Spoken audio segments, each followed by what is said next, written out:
Hai, Assalamualaikum. Selamat datang kembali di channel YouTube Binda Rosa. Pada kesempatan video kali ini, aku akan menjawab pertanyaan-pertanyaan yang telah diberikan oleh Bapak Irfai Faturrahman selaku dosen pengampu mata kuliah Bahasa Indonesia sebagai bahan penilaian uji kompetensi pertama. Nah, sebelum lanjut, jangan lupa like, komen, dan subscribe ya. Simak terus videonya ya, jangan kemana-mana.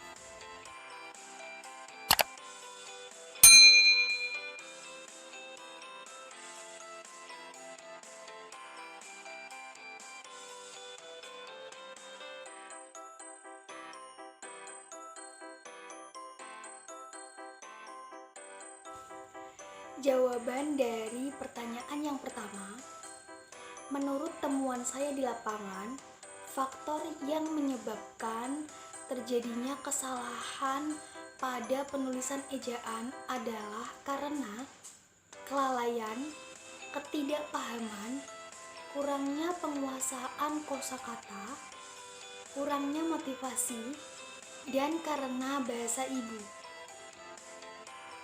Maksud dari bahasa ibu adalah bahasa yang pertama kali kita terima di dalam lingkungan keluarga ataupun di lingkungan masyarakat, sehingga telah menjadi kebiasaan kita dalam berbahasa sehari-hari.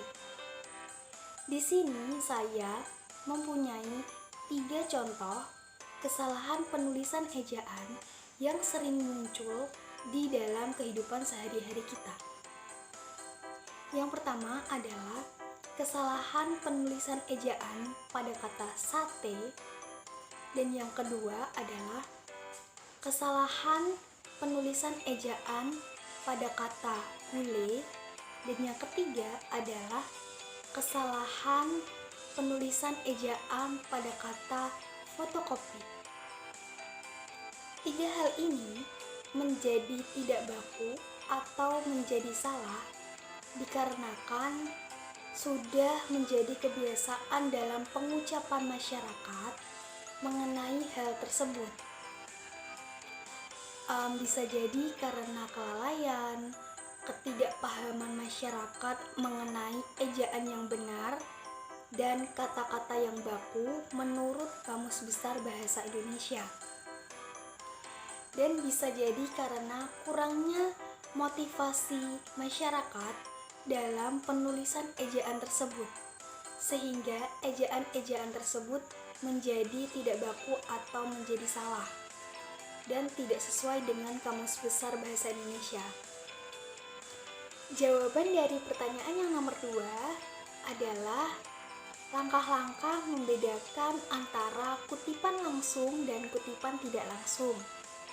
Langkah yang pertama adalah kita harus bisa menentukan kutipan mana sih yang akan kita jadikan sebagai patokan. Kutipan tersebut dapat kita ambil dari jurnal, makalah, karya ilmiah, dan lain sebagainya.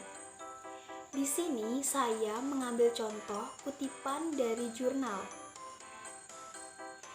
Nah, sebelum kita bisa membedakan antara kutipan langsung dan kutipan tidak langsung, kita harus mengetahui ciri-ciri dari kutipan langsung maupun ciri-ciri dari kutipan tidak langsung.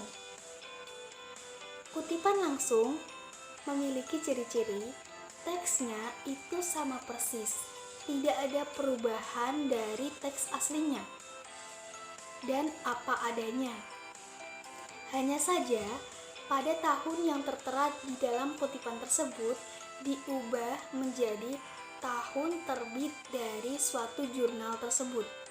Misalnya, tahun terbit jurnal itu adalah tahun 2021. Dan juga pada kutipan langsung harus disertakan dengan halaman teks yang kita kutip. Nah, setelah itu adalah ciri-ciri dari kutipan tidak langsung.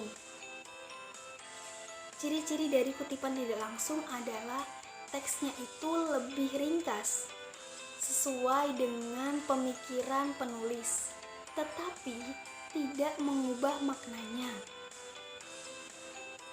Pada kutipan tidak langsung ini hanya menyertakan tahun terbit dari jurnal tersebut, tanpa harus menyertakan halaman teks yang kita kutip.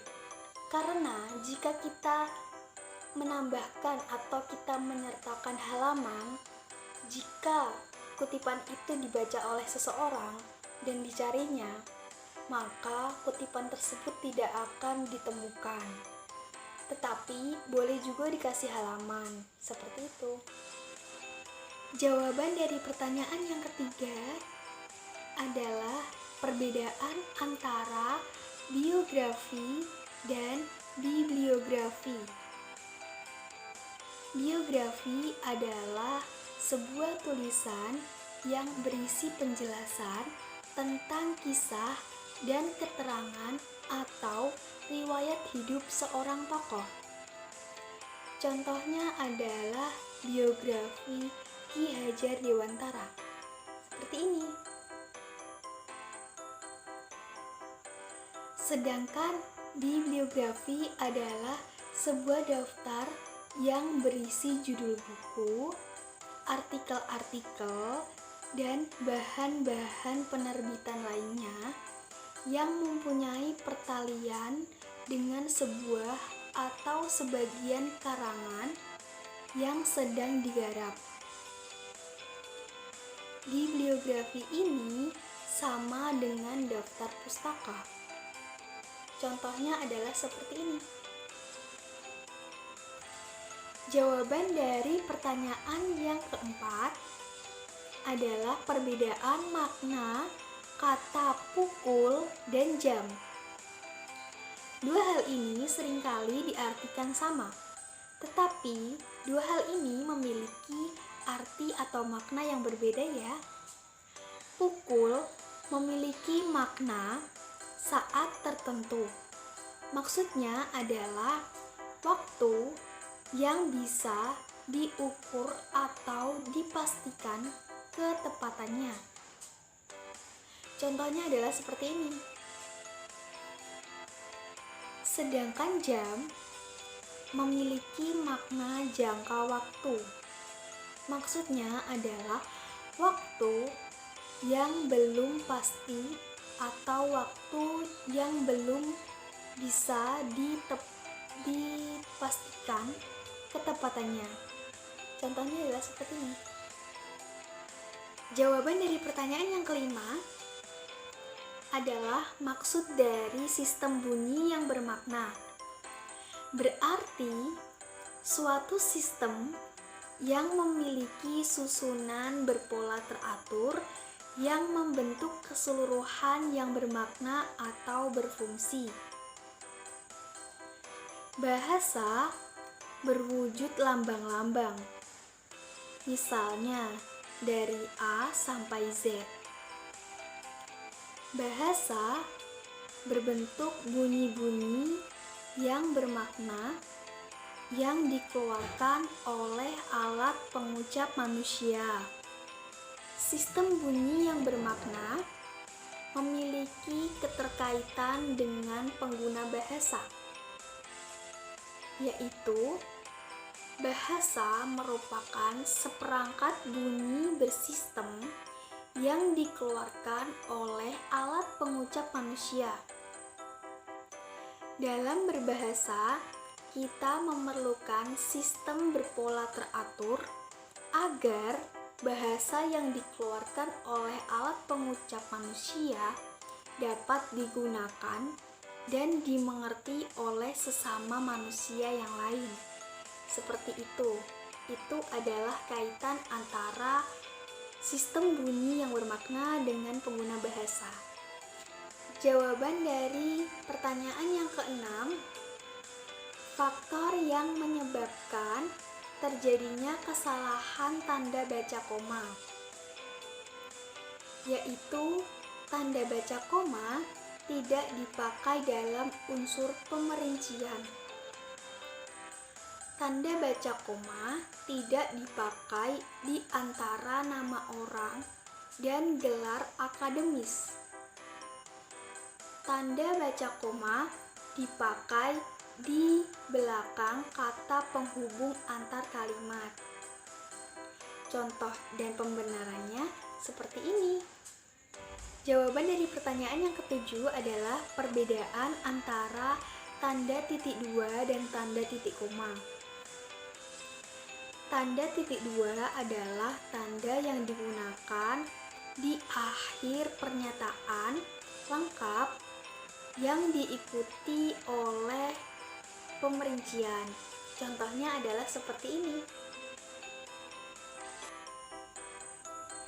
Sedangkan tanda titik koma adalah tanda yang biasa digunakan oleh penulis agar penulis bisa memilih untuk berhenti, tetapi penulis tidak memilih untuk berhenti. Maksudnya adalah penulis bisa memilih untuk berhenti di kalimat itu, tetapi penulis tidak berhenti atau bisa melanjutkan kalimat tersebut. Contohnya seperti ini. Jawaban dari pertanyaan yang ke-8 adalah faktor yang menyebabkan kesalahan huruf miring, yaitu adalah ketika bertemu dengan kata asing tidak dimiringkan atau tidak dibuat miring. Contohnya adalah seperti ini. Jawaban dari pertanyaan yang ke-9 yaitu mengenai kesalahan penulisan konsonan dan vokal. Kesalahan konsonan contohnya adalah sebagai berikut.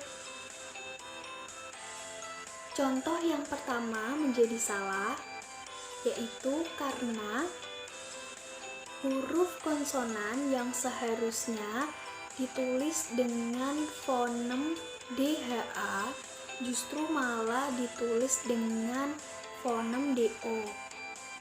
Kemudian, contoh yang kedua menjadi salah karena huruf konsonan yang seharusnya ditulis dengan fonem konsonan CI justru malah ditulis dengan fonem konsonan TJI.